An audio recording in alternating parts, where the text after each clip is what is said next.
Pessoal, ainda na parte de funções inorgânicas, a gente vai falar nesse vídeo a respeito das teorias ácido-base, tá? Então, uma explicação inicial e muito importante para você entender do que se trata.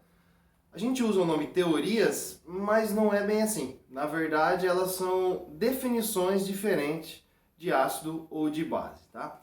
Não tem mais correta, mais errada, tem mais adequada ou menos adequada para determinada situação. É fato que algumas são mais abrangentes do que outras, tá? Mas em alguns momentos, uma que é menos abrangente já serve para você. Tá? Então coloque isso na cabeça, não são teorias mais certas ou mais erradas, são apenas definições diferentes que foram elaboradas com propósitos diferentes também, para atender a determinadas situações. A primeira, na verdade, a gente já comentou, que seria a teoria de Arrhenius, aquele químico sueco. Quando eu dei a definição para vocês de ácidos e bases, eu passei justamente a definição de Arrhenius. Historicamente, ele foi o primeiro a conceber. Na época dele, um ácido era conhecido como uma substância que tinha sabor azedo, que modificava a coloração de alguns pigmentos vegetais. E base era uma substância que era capaz de reagir com ácido para formar sais. Tudo isso daí é verdade.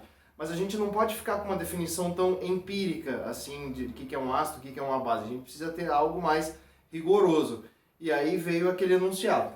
Um ácido seria uma substância que em solução aquosa, então isso é importante para Arrhenius, na sua teoria, você precisa de água. Ele fala apenas de soluções aquosas, que era basicamente o que tinha naquela época. Eram as reações mais predominantes. Então um ácido em solução aquosa doa H+, como um único cátion, isso aqui está mais detalhado lá naquela aula de ácidos, e uma base seria uma espécie que doa o OH-, também em solução aquosa, como um único ânion. Importante vocês terem em mente que, na verdade, o H+, é uma espécie meramente teórica. Ela não existe na prática sendo uma espécie química isolável, vamos dizer assim. Você não consegue isolar ela, detectar. Ela pode ser um transitório de uma reação. Tá? Vai ser transferido de um lugar para outro. Quem falou bastante isso foi lá o Bronsted e Lowry, são dois caras. Tá? Na segunda teoria ácido-base. Tá? Então eu quero que vocês entendam que o H+, embora seja representado em boa parte das equações químicas que a gente vai falar, e já tem falado, né? Na prática ele não existe como uma espécie química estável e isolada. Ele acaba fazendo uma reação com a água, tá? Então se você adicionar um H+ na molécula de água por meio de uma ligação covalente dativa, você vai ter o H3O+. Eu sei que a fórmula é diferente, mas a forma de estabilizar o H+ é combiná-lo a uma molécula de água. Uma das formas de estabilizá-lo, tá? Então quando a gente faz essa combinação, nós vamos chegar no H3O+. Para fins de equação química, escrever no papel, você vai assumir que os dois são sinônimos, tá?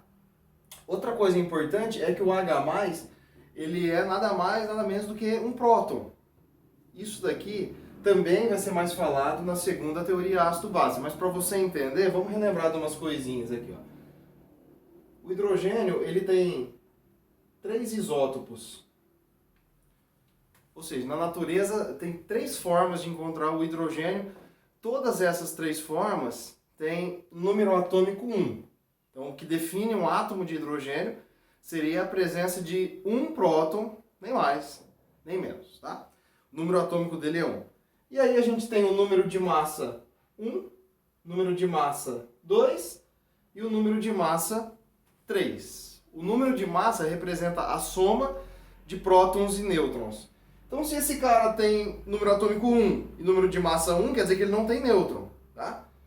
Então, essa espécie química do hidrogênio, que é de longe a mais abundante, 99,98%, é quase 100% dos átomos de hidrogênio, são dessa espécie aqui, chamada de prótio, deutério e trítio. Esse último é radioativo, tá?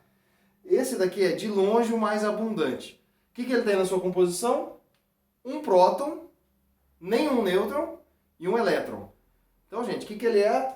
Um próton no núcleo sendo rodeado por um elétron. O que acontece aqui, então? Se ele perde esse elétron, formando o H+, ele é nada mais, nada menos do que um próton.